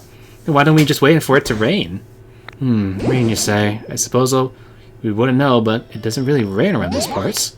What? Really? How come? Couldn't tell you why, but the last time I saw rainfall was when I sprout. But still humans around here. I haven't seen much as a drop since.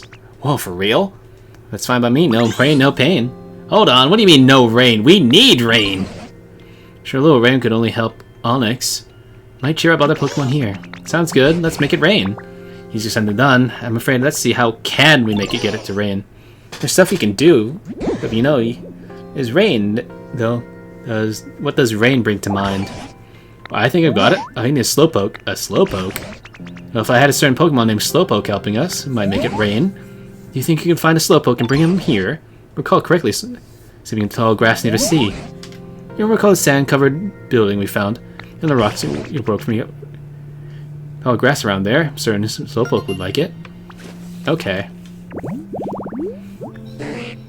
Seaside tall grass. Hey, did you know? What's up? Hey, Ditto. Wanna play some jump rope? I might spin around. Wanna play jump rope? Just tell me. Maybe someday. But let's try to see if we can get this Bulbasaur.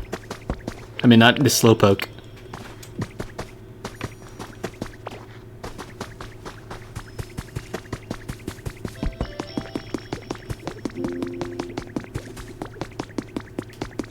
Oh, he's flitting about.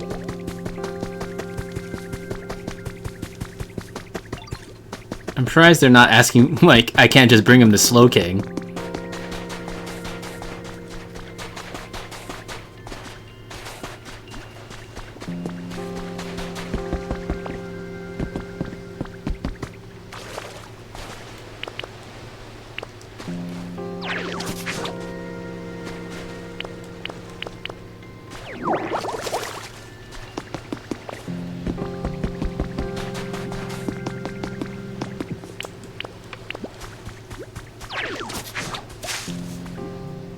Okay, this should do it.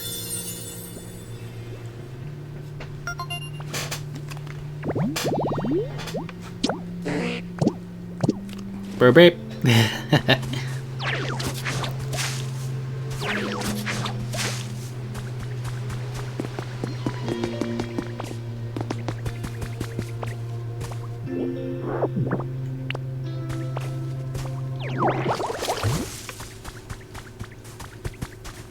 Gonna need some extra lepa berries.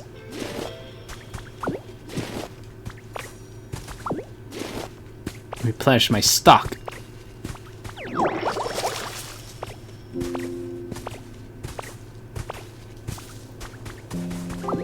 Lots of things up here.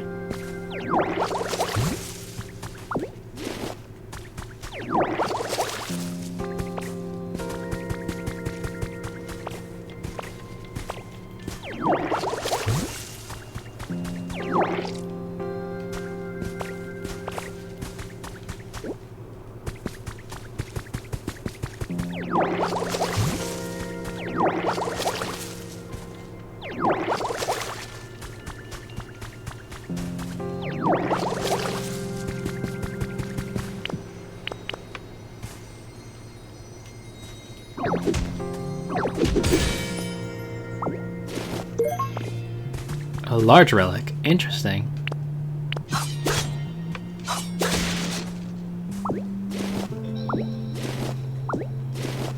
What's this? Did I get like its seeds or something? Yeah, I got lepa berry seeds. Oh, nice.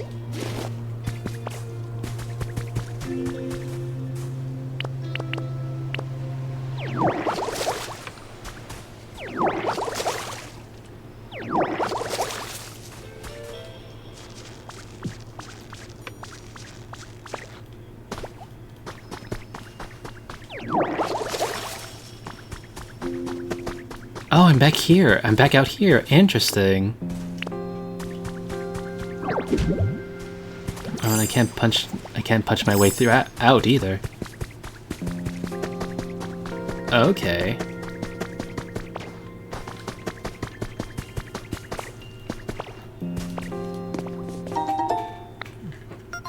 What's in here? Oh, Venom. Eliminate tall grass. A Venom net as well as...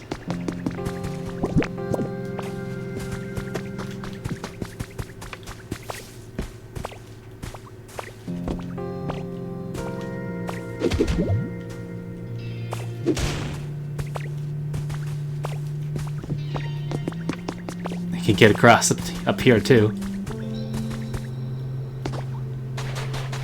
Slow, bro. We need you. You know, is someone there? Hi there.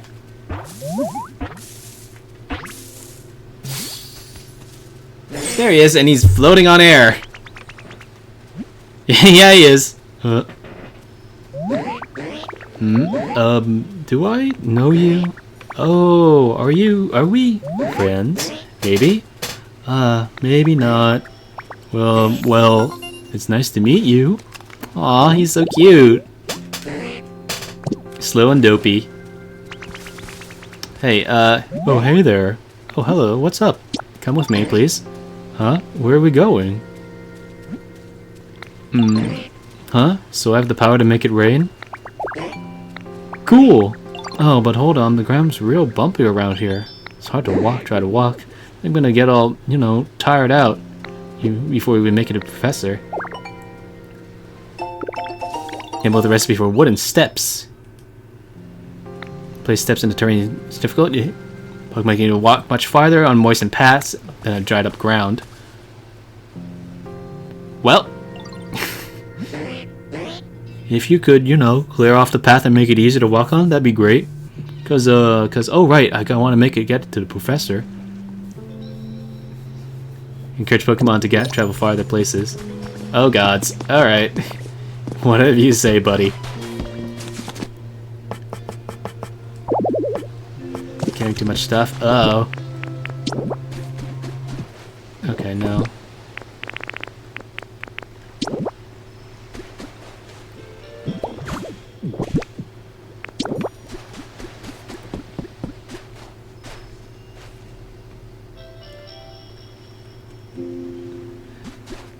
This Bastion head.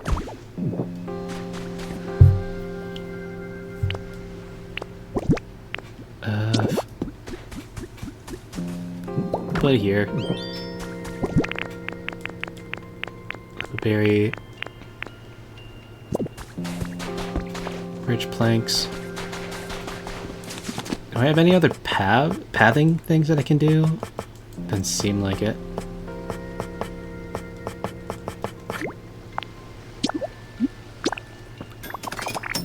One steps.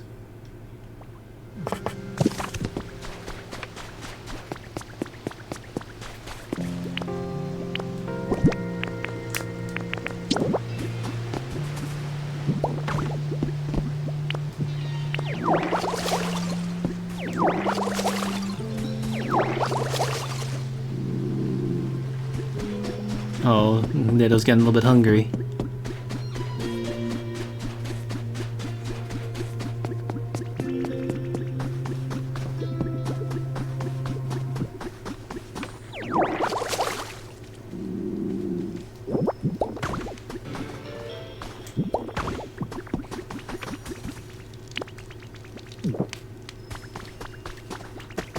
Okay.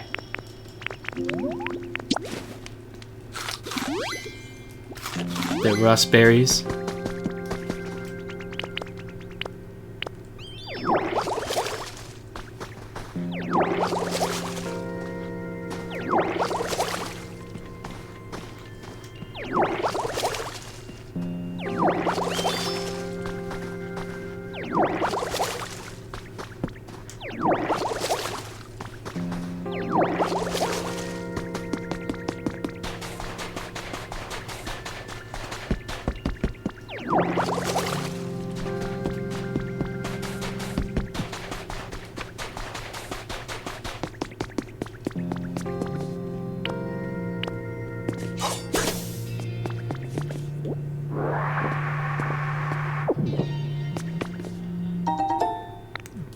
Poke metal ingots. Interesting.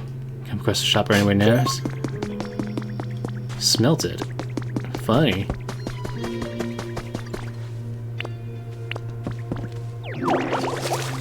Hey, hey, what you want? By the way, Ditto, you can have this. I got a stick, thank you.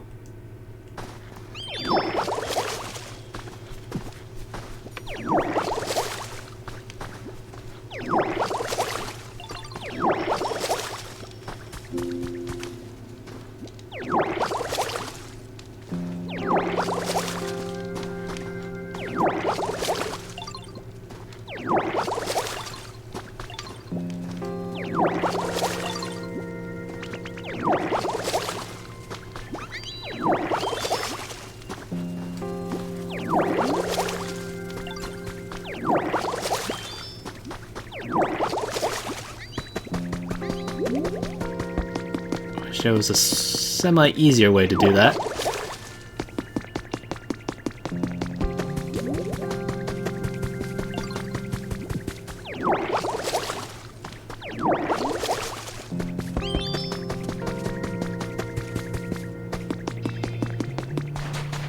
Slowpoke, you willing to do it now? Where'd he go? Where did he go? Oh, there you are. Path all cleared out? Okay, I guess I better check it out then.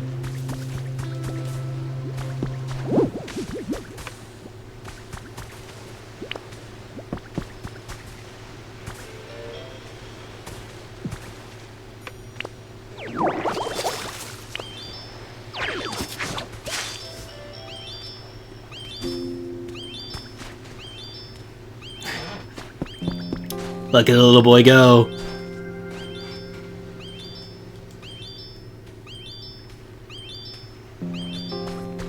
Now I'm worried about what happens when we get to the rocks.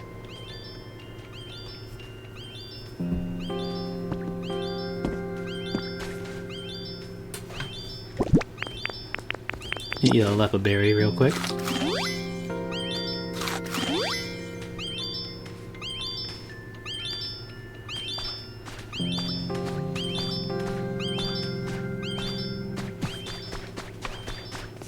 You gonna be okay in here, buddy?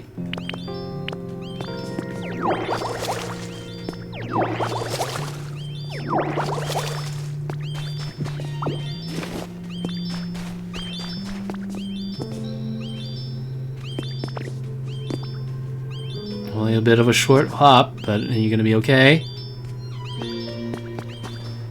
Looks like it so far.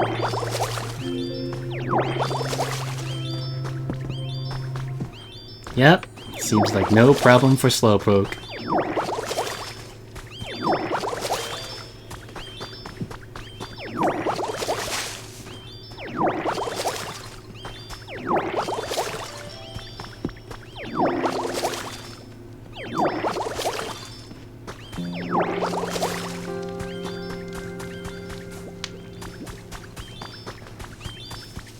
Oh, seeing yourself there, bud?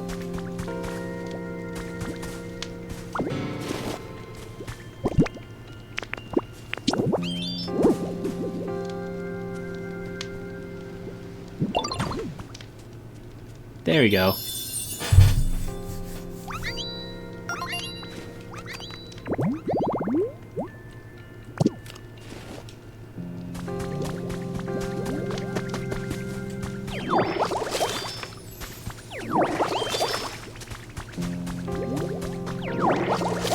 Which way you going, buddy? There we go.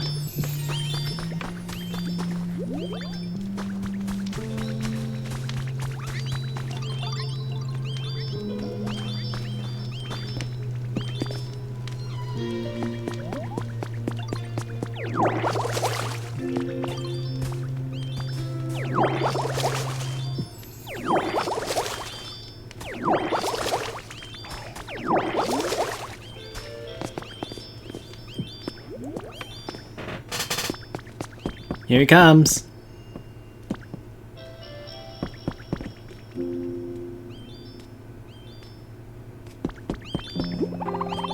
Oh, I didn't know you could do this.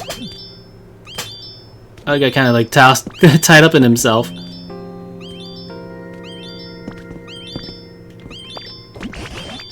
Okay, but you're gonna be. Again, the moon makes me hungry for some reason.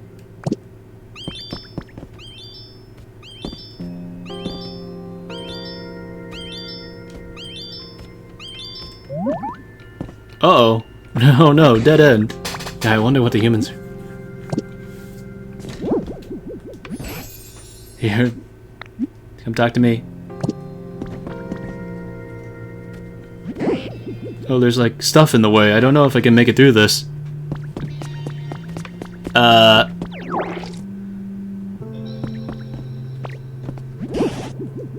now my vine somewhere. What should I do? You can find and bring them here. I did. I just did. Professor!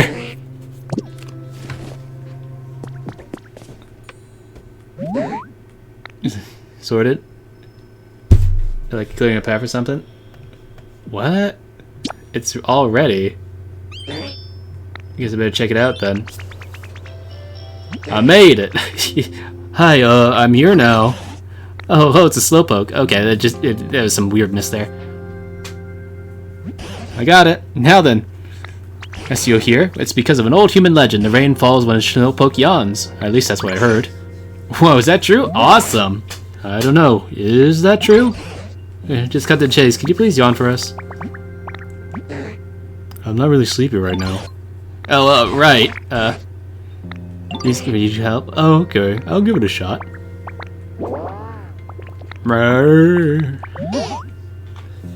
It's not raining. So close. Was 70 points. 7 points? What are we talking about? I don't know, just some serious yawn at all. Just a mere 70-point yawn. Sorry, we need to give a full 100%. Oh wow, really? Are you really just making stuff up? Like just a little bit more humidity. Humidity? It's so scratchy around here, like the air. I mean, no water in it at all. It falls very sleepy, a little bit more, humidity.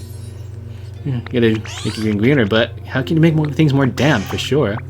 You think so, huh? Work together to raise the humidity around this place, and that will make it rain. Yeah. Yawn up a storm. Okay. Why don't you start spraying some water around the area?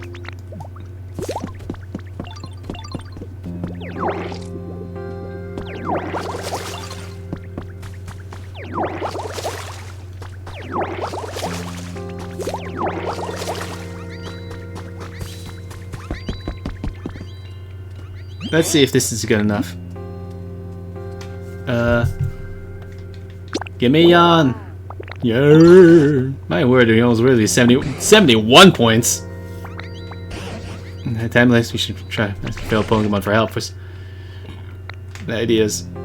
Okay, I think for now that's gonna have to do it for me. Spring water, it's real nice, isn't it? Spring water around here. The one I found it so cool. Talk about spring water. I guess you gush it out of the wall and stuff, I think. Letting spring water flow and pool up it makes it real soggy. Humid. Yeah, humid. Dry. Give me a yawn, please. 71 points. Okay. Yeah, isn't that fountain nice? Oh my god. Hey, Ditto, did you see that horsey fountain in the water? Super nice and yeah, real nice. It does it. It's right. The fountain in the pool of water that collects below a spring, gushes of water, and makes the surrounding air more humid.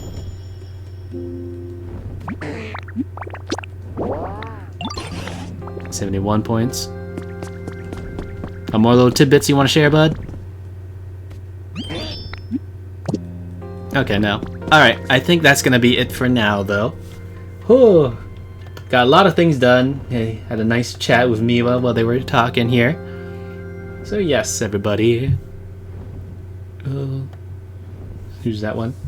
Let's see. Ooh, everyone's playing some Yap Yap right now. Probably maybe raid into them, say hi. So give our fellow deer and fox tuber, like they're a combination, so a fear they call them. So a little bit of love. Thank you very much for joining in on with me, as well as it was really fun having Miwa on as well.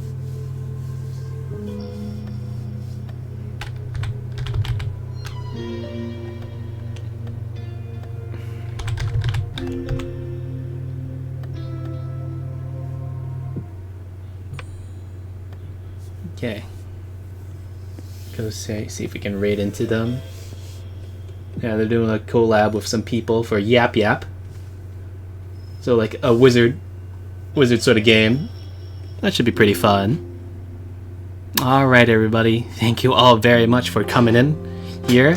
Because I had 3 streams in a row, I don't know if I will be doing a stream over the weekend, but we'll see if I'm feeling up for it. But yeah, everybody, thank you all very much, and I'll see you all next time. Bye bye!